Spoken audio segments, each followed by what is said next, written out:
The water's fine, homie, jump into the deep end. Sow it, you will reap it. We talking how to start it, how to grow it, how to keep it. Take a deep breath. You are now rocking with Founder Secret. Hello, everybody. Welcome to Founder Secrets. Today we have Sarah Fleischer. Did I say it right? Yeah, you did. Hi, everyone. Coming from Munich, Germany, and the best entrepreneur in Germany. I'm just gonna say that. Appreciate it. Founder of tozero, taking on battery recycling, sustainability, and amazing journey. So we'll get to that. And before we start, we have an icebreaker, which is, what's your favorite hardware product?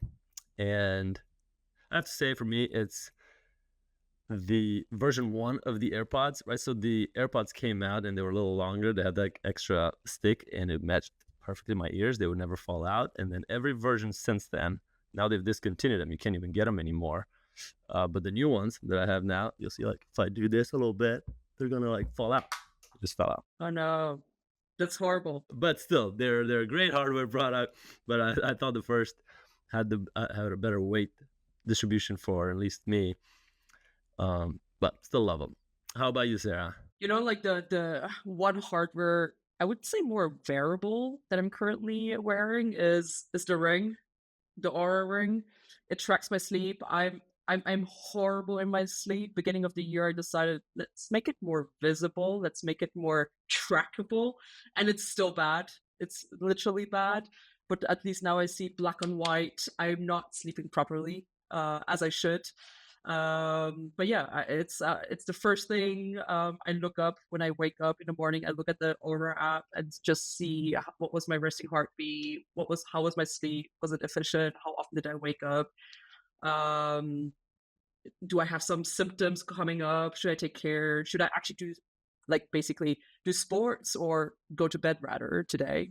So it kind of helps me to manage my life a little bit. That's what I tell myself, but it's not really yet. That's a little stressful. I used to wear one of those, and it was giving me anxiety looking at or thinking about it, even going to sleep. Like, oh yeah, better have a good sleep tonight because this Aura is tracking me. Yeah. Does that ever happen to you? Not yet. I'm not in that zone yet. I'm still in the appreciation zone. So I'm more like in the curious zone. How is my sleep performance and so on. But no, not yet. Not yet. Awesome. So what does tozero do? And maybe how did you come up with the concept? Yeah, so tozero stands for bring lithium-ion battery waste to zero. Literally what we do is recycling of lithium-ion batteries and regenerating critical raw materials such as lithium and graphite that is in every single car battery, in your iPhone battery, like anything that you recharge has these critical raw materials. And it's essential because, especially here in the Western world, we're completely dependent on imports from China of these raw materials. So just imagine if you want to build a battery, you have to import these raw materials from China and then you can build it. So we want to break that system. We want to be the next local miner out of urban mining to bring these raw materials out. How do I come up with that concept is literally because of my co-founder. My co-founder is the CTO. I'm the CEO. I just try to make business and bring investor money in. And my CTO, she's the inventor of the technology. Brilliant person, super smart. And she came up with a breakthrough during her postdoc at RWTH Aachen, which is like Germany's MIT, more or less. You can read her Nature publication about it. And we found a way how to be super efficient on the extraction of lithium out of the lithium-ion batteries. And she just called me and said, hey, Sarah, remember 3 years ago when we were both basically in space? We both came from the space industry. That's why you see a lot of space Lego above me. She called me and said, do you remember the napkin you signed that one day you're going to found a company? You promised that you're going to found a company with me. I have the idea. So here's the scan, email. And that's how we started with the company, more or less.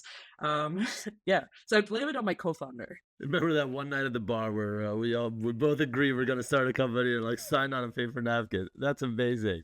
I love that you followed through on that. You're like, you know what? I said I was going to do it. I'm gonna do it. Exactly. That's such a great story also because I come across a lot of founders today that don't want or feel like a co-founder, like, oh, I have AI, I could do everything on my own.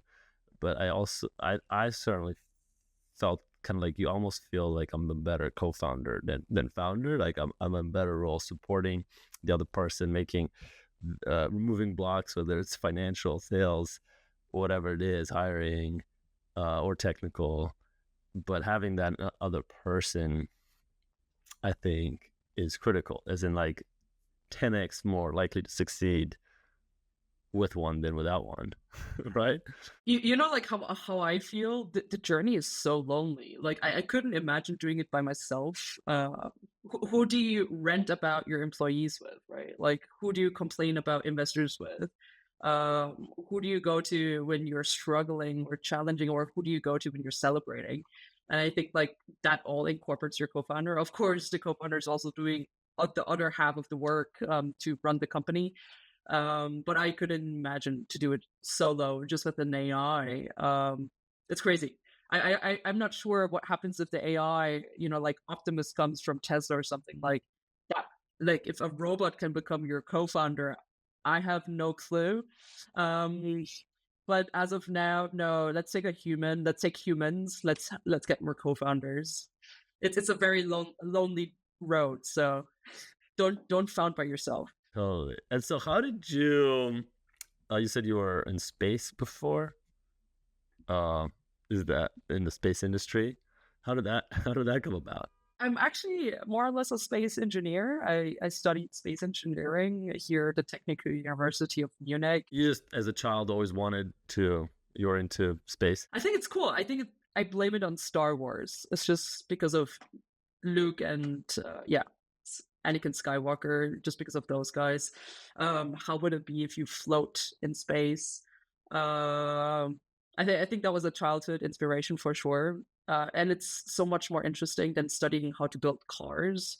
So as a mechanical engineer here at our university in Germany, you have so many different fields, and space is of course the most interesting. So that's my background. That's my trade background, and I bumped into the opportunity, which I took then, to work for the Luxembourg Space Agency. Is that hard to get a job?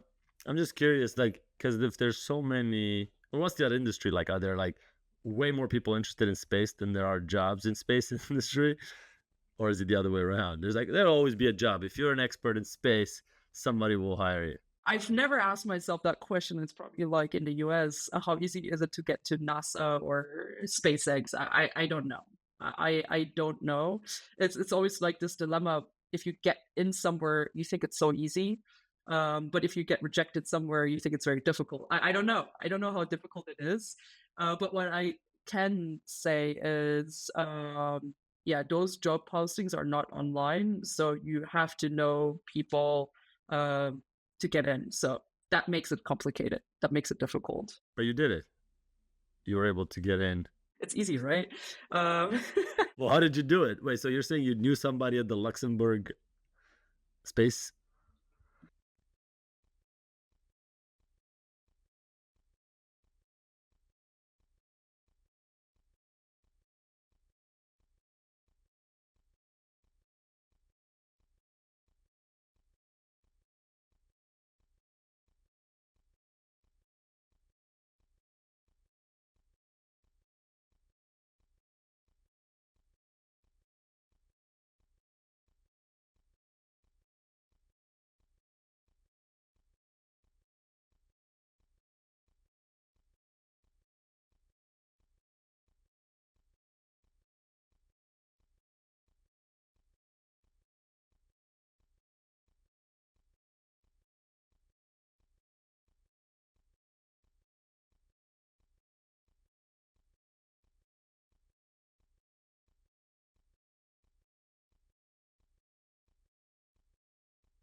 There's some value there, and I was gonna ask you later, but let's just do it now because I saw you mentor a lot of people or a lot of in a lot of different groups. Is that right? And I guess why? I mean, a lot of people like the idea of mentoring, but then it sounds like it takes a lot of time, right? And it's I guess why do you do it, and how do you do it? Yeah, no, that's a very good question. And when I was a student, I benefited so much having mentors, and I believe I seeked out for my first mentor probably even in the first semester of undergrad. And I've learned so much. Like every half a year or every year, I would get a new mentor. Either I seek for a specific person and said, "Hey, you mentor me now. Let's get coffee once a month," and I would just want to learn how you live life, how you set your career goals, to just learn as much as possible. Or I was in these specific programs where they would match you with specific mentors. And I always have this phenomena of karma where I believe you have to always give back. I've taken so much from my previous mentors, and there's so many people out there that are 10 years younger than me and who could benefit from my last 10 years of career experience, and learn from mistakes I've done, career choices I've done, which are usually very random. I always tell the people that I mentor, hey, don't plan your life. Just serendipity is the key word in my mentoring towards people. Um, and I do it much less, I have to admit. Now I'm very selective who I mentor. I only mentor one person at a time, and more in a longer period, so that we really build up a relationship and I can hopefully really help out that person. So maybe once a year, I exchange and go to a next person. So it's much less than before. How do you find that one person? They actually find me. So I'm an alumni or alumna of a student group called CDTM. It stands for Center of Digital Technology and Management. It's a specific student group here out of Munich where, fun fact, most of the unicorns of Germany stem from. So it's a very founder-driven ecosystem, and they just match the students with alumni. So that's how I get matched. I don't choose them. That's so cool. And all you said serendipity. Certainly I agree with you. But on the other hand, I have a mentee right now who spends most of his time watching YouTube. And it's a young generation. The thing is that serendipity, that that person that recommended you for the job in Luxembourg wouldn't have happened if you were sitting in Munich watching YouTube. So I do think there's an element of having to get out there, which seems harder now than ever when technology is so great at keeping us engaged, to get out there and seek out that mentor. Even asking somebody to be a mentor. Actually, I'm wondering what do you think of that, and how you did it? Because I remember in college, I also had this okay, I'm gonna get a mentor, and I went to my favorite teacher, and I was like, hey man, can you be my mentor? And he was like, listen man, I got a family, I got kids, I don't have time. Your life is on a different path than my life. He basically was like, no, thank you. Then I remember just being completely oh my god, nobody wants to be my mentor, and never asked a person again for years. So how did you overcome that? That's a very strange. I think I never got upset if I got a no. In general, probably I've gotten way more no's than yes asking someone to be my mentor. I just don't remember, so I'm not. It doesn't negatively consume me, so I don't remember. But I would say I'm always opportunistic. I'm very positive and very optimistic. And so far, I've found out is if they're not too busy, and just have a little bit of time, even if it's just 1 hour in a month, people are so happy to share their learnings. I feel like it's very fulfilling. Now, me being on the other side, I understand that now a little bit more. So anyone out there, I encourage you just to ask. Take 5 no's, you get 1 yes, probably. But probably the yeses are even much higher, just from my memory. So even if it's just this one coffee, getting this one coffee with someone is possible, and people like to do it. Couldn't agree more. I think the most valuable entrepreneur trait is having a very short-term memory, or like very like, ability to forget things very. It's like a goldfish. Sometimes I feel like I have a memory of a goldfish. Like, oh, that negative thing just happened. I'm like, I don't remember. I'm like, I'm already thinking about the next. I'm thinking about the next 5 years. I don't remember the last 5 seconds. No clue. So if you did think about that, I come from Eastern Europe where, we do stress a little bit more the negative than the positive. And it's been a big challenge too, to not do that. Because if you spend all your time thinking about the negatives that have happened or that might happen, that there's just like never going to be any positive movement towards any goal. So, yeah, let's talk a little about Munich. So, because when I met you, I didn't know Munich was great for what you're in, and I was like, hey, how come you're not like everybody in Silicon Valley or in Texas, right? Or whatever hardware startups are built these days. Why Munich? First of all, I'm German. I think like that's the maybe national pride. I believe one of the best engineers are German engineers. I still believe there's some truth around that. I've gone through the education myself. For example, I was in the Hyperloop student team back in 2015 that we won. We beat MIT, we beat Berkeley, we beat everyone in the US with 10 times less budget and way more time constraints because we had to ship the whole Hyperloop to SpaceX and let it run. And we just outbeat them. And I think that was like the aha moment, like, wow, German engineering is present, it's real, and we have the best engineers here. We're a deep tech company. It's so much cheaper to start a company here also. Hiring a chemical engineer, any engineer in the Bay Area, like, or New York, I would not build anything, but let's say Bay Area, wow. I would have to raise either 3 to 5 times more money, which is sometimes more possible in the US, but the burn so fast. And the quality, I don't know, right? So Munich is the best place in Europe, I would claim, for any deep tech hardware startup. And we have plenty of them here. Like we have Stark here, we have Housing here, which are more on the defense side. We have ESA Aerospace from the space side. We have tozero from the battery recycling side, but there's quite a lot of other automotive companies, startups here as well.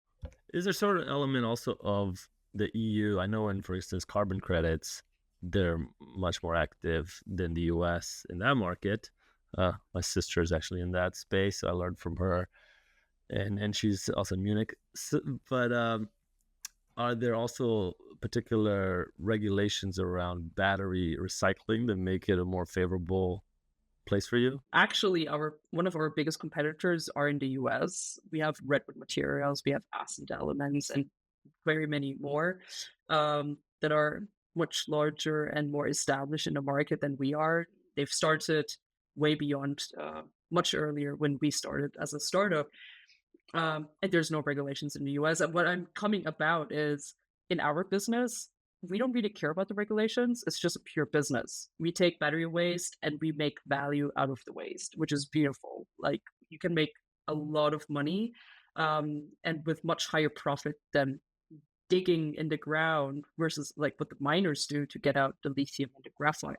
But to answer your question, there are regulations, which is very annoying for our German automotive industry. They don't like it. They don't want to recycle their batteries. They just want to ship it somewhere. So, I mean, that's beneficial for us. It protects our market, especially as most goes to the Asian markets. So it kind of protects the ecosystem. But from a business point of view, we're not reliant on it. Gotcha. Are your customers car manufacturers or a particular kind of batteries or even countries that you work in? Our suppliers come from the automotive industry. So our suppliers are actually, we have a network partnership across whole Europe. We currently check over 10 different countries in the European Union where we take basically battery waste. This network partnership, they take those batteries and then they shred it. They take the batteries apart, take the housing apart, and then shred it into very small pieces. And they work together with all the OEMs out there, all the car companies, all the battery manufacturers out there. And then they centralize and send us this black mass, this shredded battery. So we don't get a battery as a whole, but we get basically processed battery, which is called black mass, which is a commodity. You can just trade it. You put it on a pallet and ship it. When it comes to us, beautiful chemical process with no acids. That's a tozero process. We get the lithium graphite out, and that we sell to any industry. So next to the battery industry, we sell lithium to the glass manufacturers. We sell that to the construction industry because lithium helps the hardening process twofold for any cement in the building industry.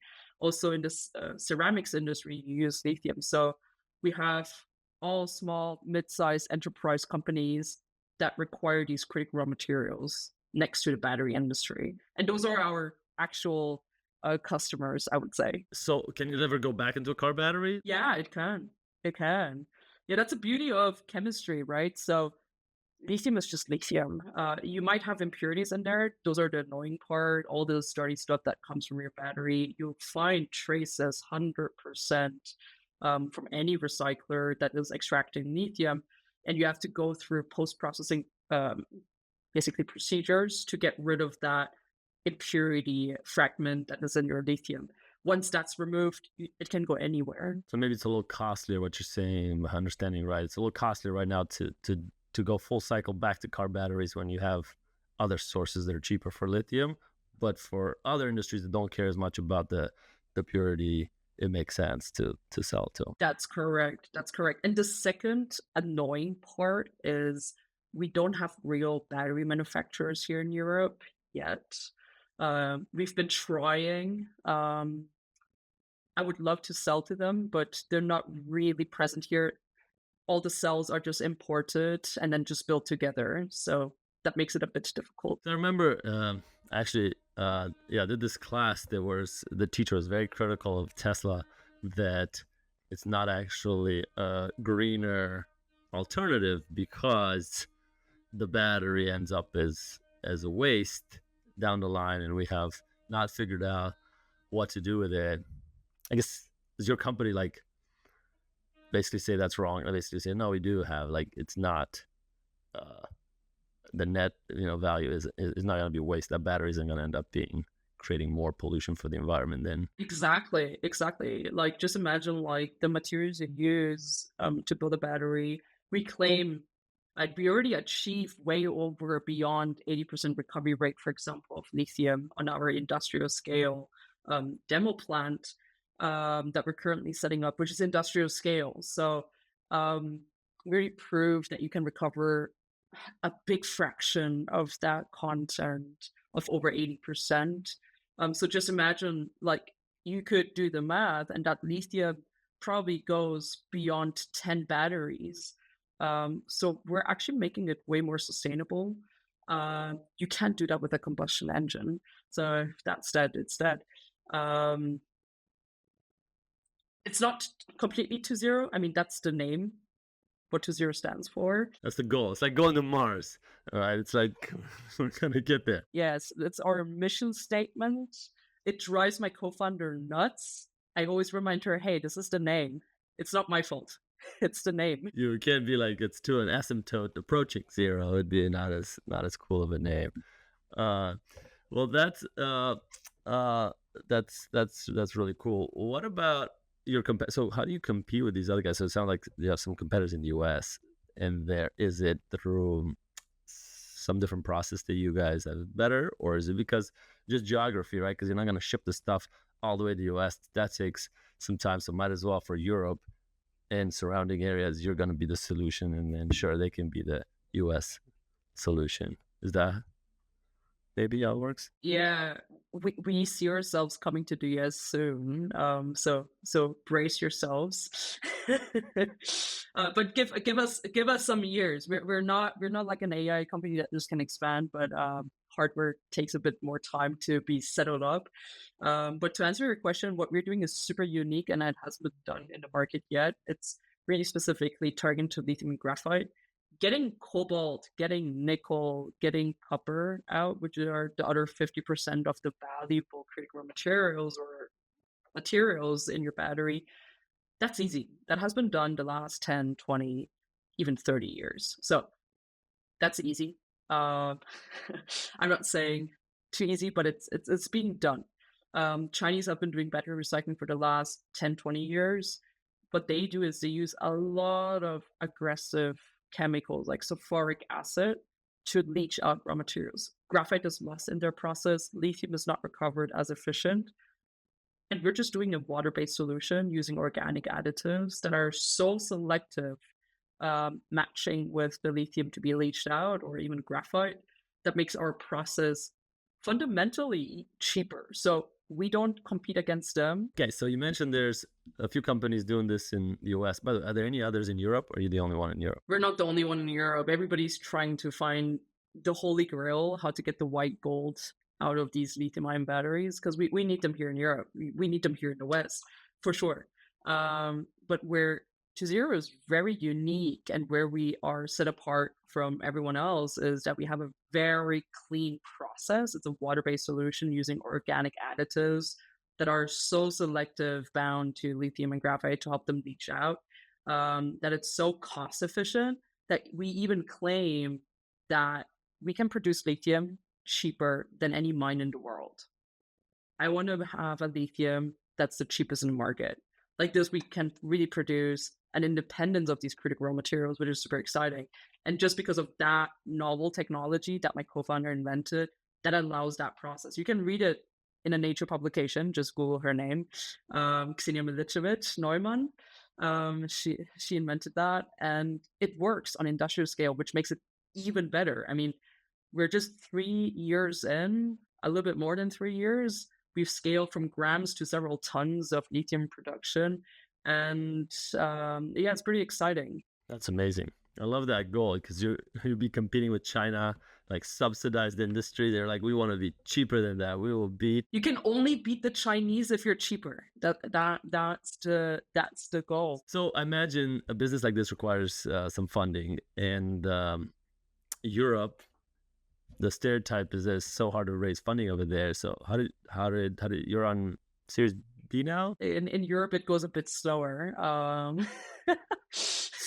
We're going to raise Series A, but we've only done 2 rounds so far, pre-seed and seed. They're a little bit bigger, maybe good size for American folks. Our pre-seed was 3.5 million euros.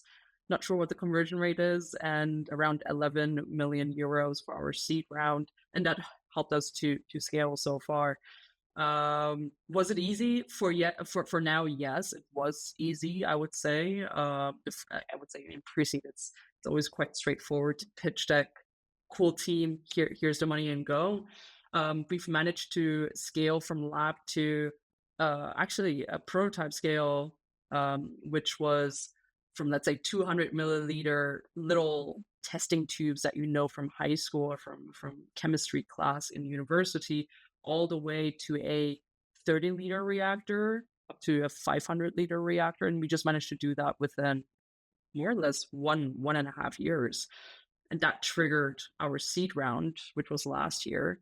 And now we're prepping for Series A because we've now scaled that another tenfold to industrial scale, over 5,000-liter reactors. Well, amazing. And these are European investors or US investors? Or both? By now, it's a mix. I would say we have a very global standing point, which reflects also to our future globalization efforts. That's somewhere out there. But we got investors from Germany. We got investors from let's say, London, Scandinavia, US as well. InQtel is invested in us. We got Japanese strategics like Honda and JGC invested in us as well. I was gonna say, I imagine strategics would be super interesting. If they were a car company, did you get any of the German car companies invested? Oh no, they're sleeping. They're always a bit slow. Oh, come on. They're in your backyard. This reminds me of when I was in North Carolina and all the investors didn't want to invest and then moved to New York. And then people are like, all of a sudden, they want to invest. But you're right. Sometimes when you're in their backyard, they take you for granted. They're keeping an eye on you. Yeah, they're keeping an eye on us. But yeah, we got Honda in. The Japanese are very bullish on critical raw materials, so it makes sense. Wow, congrats. That's amazing. Such a beautiful story. Well, I'll end with one last question, which is kind of maybe like, what's a skill that you think other founders undervalue? Like, what's something that you think like is undervalued in a founder? All right, I'm gonna answer two things. I'm gonna answer what's a skill and what's a hack, life hack, maybe. Let's say anyone who knows how to sleep efficiently, that's a skill. That's like cherish that I would say superpower.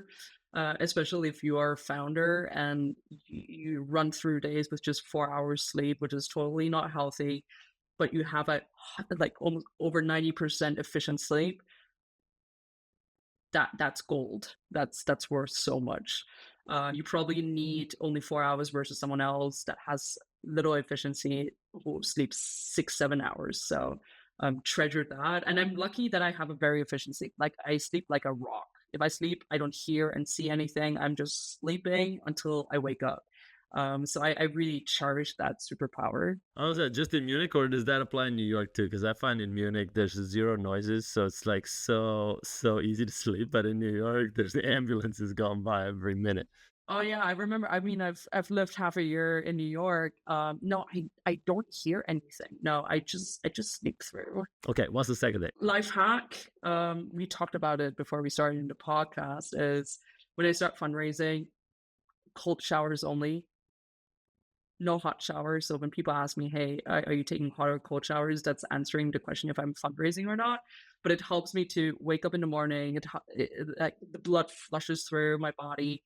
And I just feel awake. I remember that I have a body, I have a mind. And it also gives me a little bit of a push. That in a way, it's also like a self-punishment in a way in that moment.